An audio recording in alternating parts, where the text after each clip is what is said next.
to it, and it takes a village to get through our service. I'd like to introduce our speaker today, Cheryl Sanders Henry, who joined our fellowship in 2007.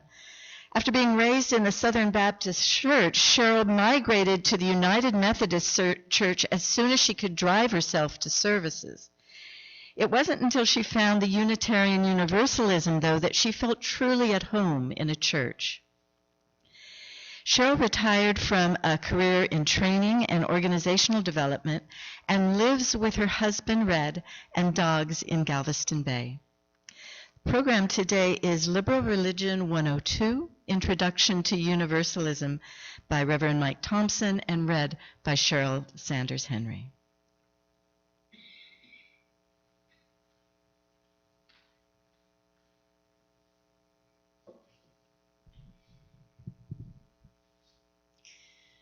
As Kathleen said, now, Jay, is this the right position for this microphone? He's giving me a thumbs up. So. You can't hear me? How's that? Is that better? Okay. And we don't live in Galveston Bay. We live on Galveston Bay. You know. It's close, but, okay.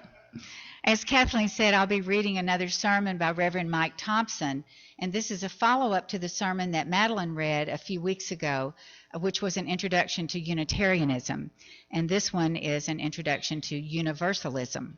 Okay. Reverend Thompson's sermon begins with these words by P.T. Barnum. I was educated in the strictest so-called Orthodox faith.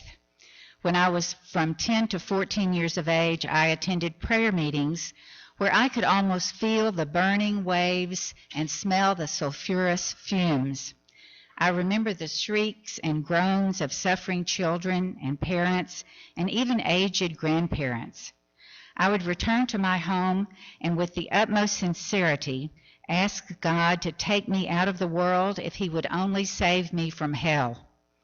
I professed to love God, said I hoped I loved him as I heard my elders do.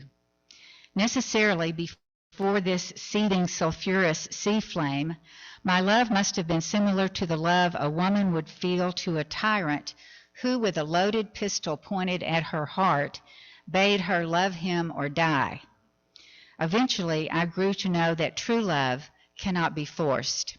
That was by P.T. Barnum, although I did have kind of flashback tics as I read that myself.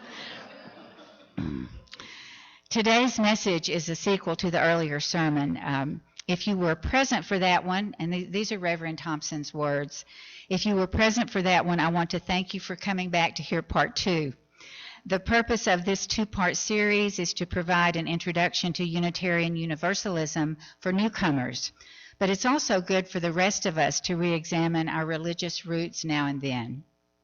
First of all, I'd like to go over some of the same ground we covered together last time concerning the name of our denomination, the Unitarian Universalist Association. If you were here then, please bear with me. I'll try to be brief. The most obvious thing about our association is the fact that it has a double name. There's a reason for this. Originally, the Unitarians and the Universalists were two separate denominations. Although both groups saw themselves as standard bearers for liberal Christianity, or in later years, liberal religion, each developed independently and created its own history. But over a period of approximately 200 years, from the late 18th century to the late 20th century, the religious views and values of Unitarians and Universalists gradually converged until finally in 1961, the American Unitarian Association and the Universalist Church of America formally merged to create the Unitarian Universalist Association. Of course, neither group was willing to give up its name, but that's all right. Our double name reminds us that we have two traditions to draw on. We religious liberals follow instead the dictates of our own consciences, tempered by reason and personal experience. Our churches make no official pronouncements on God, Jesus, salvation, immortality, or any other theological issue. No pastor, priest, or pope tells us what we must believe. Instead, we're free to pursue an unfettered search for truth and personal spiritual growth, and to help each other in that search. We've created a supportive community of free thinkers and fellow seekers. As Francis David, one of the early pioneers of Unitarianism, put it, we need not think alike to love alike. If you've come to this fellowship expecting to be given a ready-made religion, you're going to be disappointed. We'll provide you with tools, encouragement, and a safe environment in which to work. But we expect you to develop your own beliefs. Your theology will probably differ from that of the person sitting next to you, but that's okay. We hold in common something much more precious than conformity, and that's honesty. We don't have to hide what we really think. Some of us are Christians. Some are humanists. Some are pagans or even atheists. And some of us aren't sure what to call ourselves. But we're all Unitarian Universalists. Among us, theological diversity is the norm. It's the source of our honesty and our strength.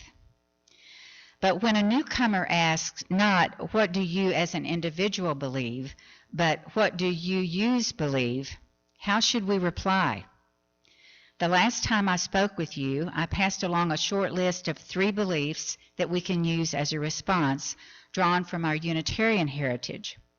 We can say that historically Unitarians have believed in freedom, reason, and tolerance.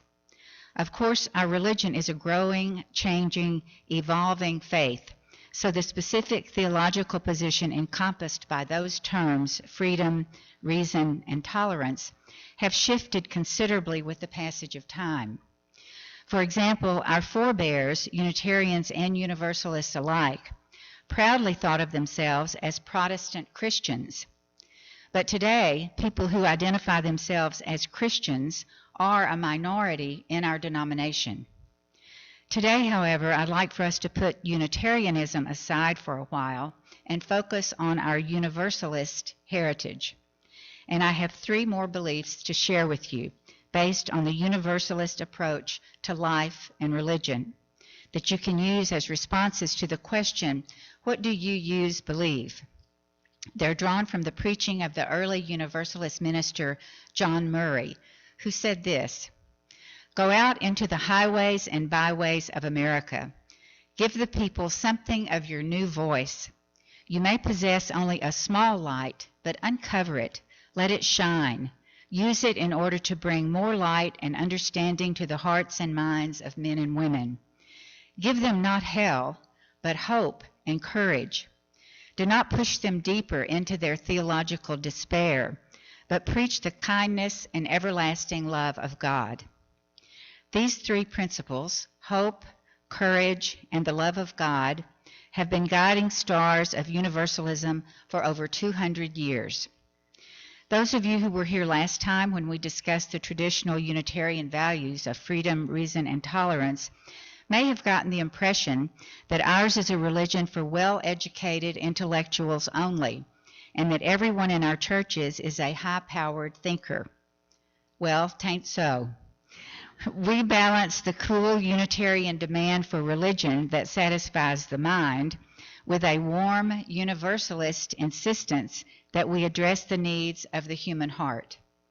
Hope, courage, and divine love, these are the values that motivate us spiritually. Universalism arose in this country during the era of the American Revolution, when new notions of human freedom and dignity were in the air. The Universalist approach to religion was as positive and optimistic as the old Puritan theology was negative and fearful. While most Orthodox ministers were preaching the gloomy Calvinist doctrine of predestination, that is, salvation for some and damnation for others, Universalist ministers like John Murray, George de Benneville, and Hosea Ballou were spreading the good news of universal salvation. That's how they acquired the name Universalists. Universalists based their faith on the passage in the New Testament, God is love. No God of love, they maintained, would ever condemn to eternal damnation any creature upon whom the gift of life had been bestowed. As they saw it, the vengeful, vindictive God of the Puritans and the Southern Baptists, who supposedly condemned people arbitrarily to everlasting torment in hell, was unworthy of worship. This was their hope, that somehow a loving God would provide the means of universal reconciliation, if not in this life, then in the life to come.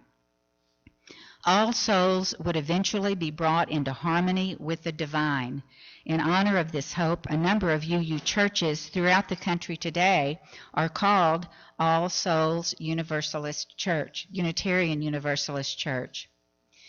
The early Universalists were mostly working class people, but they tended to be an extraordinarily optimistic and happy lot with a well-developed sense of humor. Because they believed that sinners would not be punished everlastingly, some of them even denying the existence of hell, they acquired the nickname No Hellites. Hosea Ballou was once asked what he would do with people who died reeking in sin and crime, and he replied, I think it would be a good plan to bury them, don't you? 19th century Universalists were eager to spread the good news of universal salvation. They were bolder than the Unitarians, sending evangelist and circuit-riding preachers into the deep South and the far West. Quill and Hamilton Shinn founded dozens of little Universalist churches throughout the South, some of which still exist today. At one point, the Universalists were the 6th largest denomination in America. In the end, though, they became victims of their own success. So many people were abandoning the Orthodox churches to become Universalists that the mainline denominations felt compelled to soft-pedal the doctrine of hell. When their members no longer had to smell the sulfurous fumes every Sunday, as P.T. Barnum put it, they were less likely to get up and walk out the door.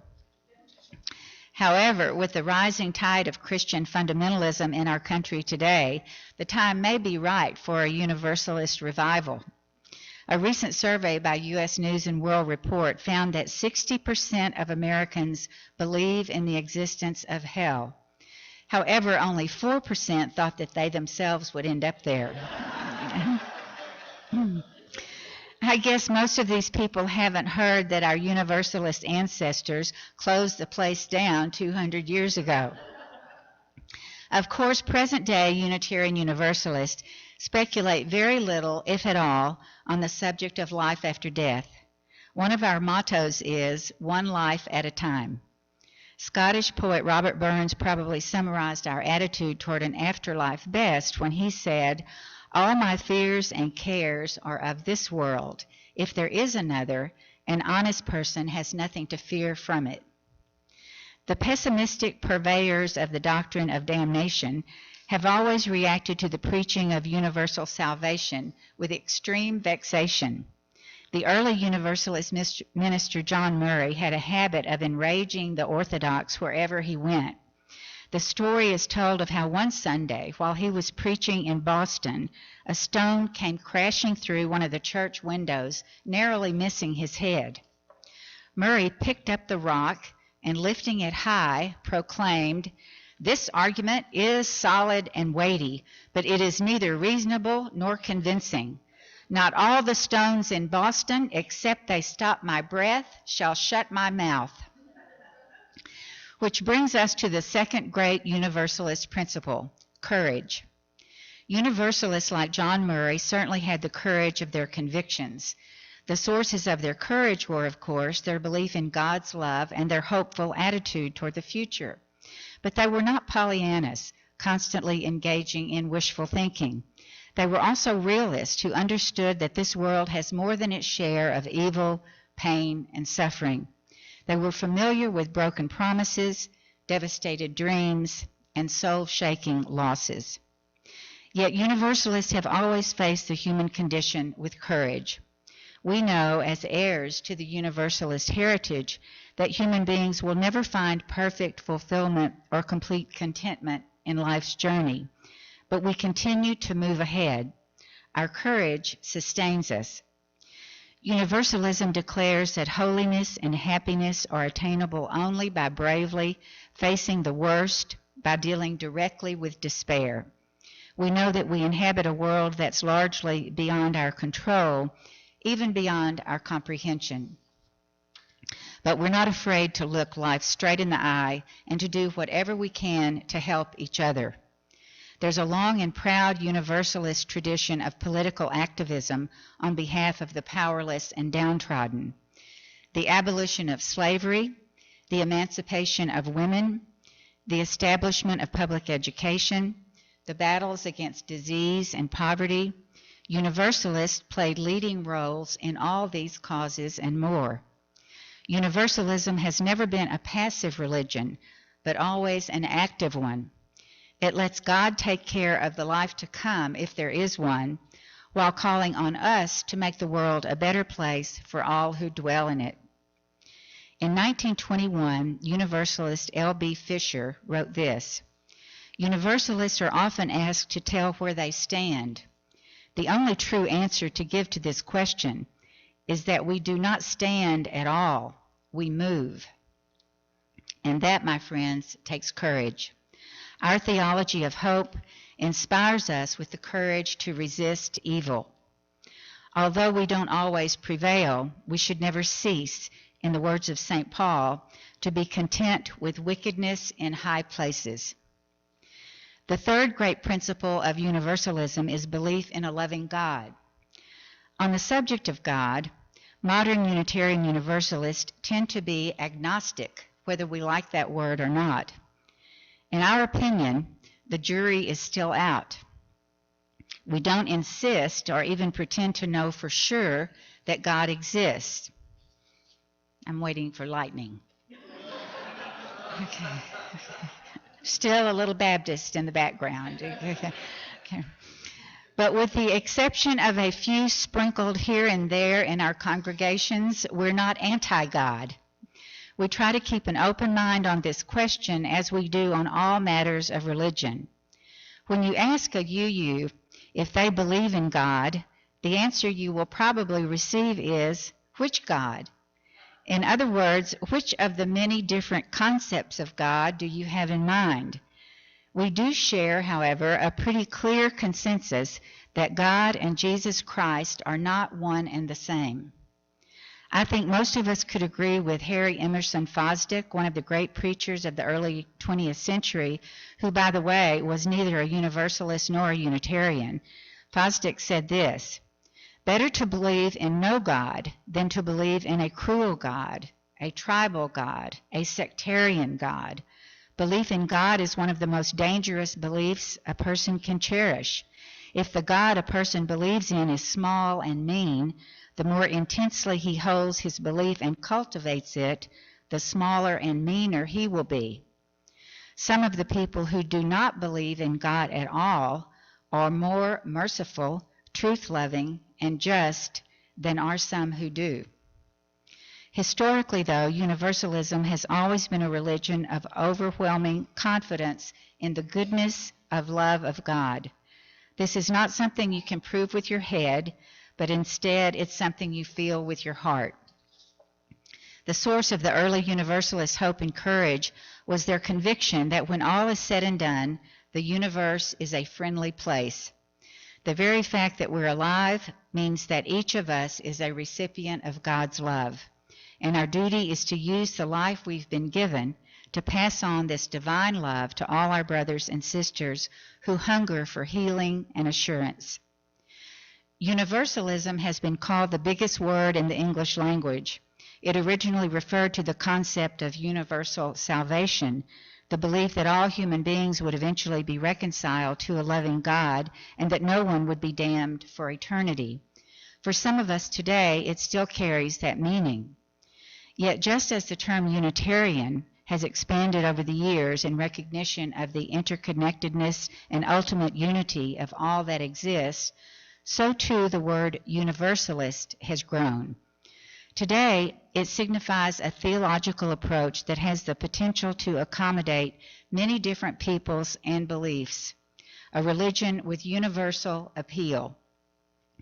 And don't forget, when people ask you what Unitarian Universalists believe, to draw on both of our rich traditions by saying, we believe in freedom, reason, and tolerance. We also believe in hope, courage, and the love of God. I'd be remiss in concluding this introduction to liberal religion if I neglected to mention a trap we often fall into as we try to explain our beliefs to newcomers. That's the trap of phrasing everything negatively, as in, we don't believe in the Bible, we don't believe in original sin, we don't believe in the Trinity, we're not Christians, we don't believe in life after death. When we try to define ourselves in this way, we're using other people's language, and we come across as exceedingly negative and irreligious. Nothing could be further from the truth. Unitarian Universalists are the most positive, optimistic, and honestly religious people I know. We have as many beliefs as those who attend other churches, and most of us hold them with a great deal of more conviction because we've arrived at our beliefs through an intense personal search for truth based on an ongoing process of investigation. That's why we say, to question is the answer. Rather than using the language of Orthodox Christianity to convey what we don't believe, we should always define ourselves positively in our own terms. For example, instead of saying we don't believe in the Bible, we can say we respect the Bible as we respect the sacred writing of all cultures because it provides insight in the search for God by the ancient Hebrews and Christians. It's an important resource for students of religion, but of course, not the only source of theological truth. Instead of saying we don't believe in original sin, we can say we believe that most people want to do what's right most of the time. We make mistakes, of course, because we're human, but that shouldn't stop us from trying to live as honestly and peacefully with one another as we can. And instead of saying we don't believe in the Trinity, or we don't believe that Jesus Christ was the Son of God, we can say this: scattered through the pages of history are many women and men who were both great and good, and we revere them all. We respect the ethical teachings of Jesus, such as those described in the Sermon on the Mount, but feel they can stand on their own without crediting him with divinity.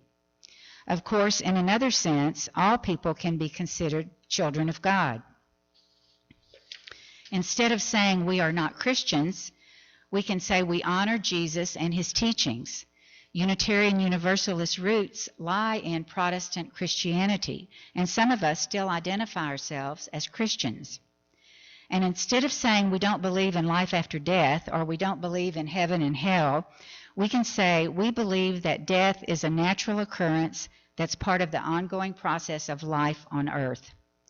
Some Unitarian Universalists do believe in an afterlife, but most of us hold no opinion on that subject.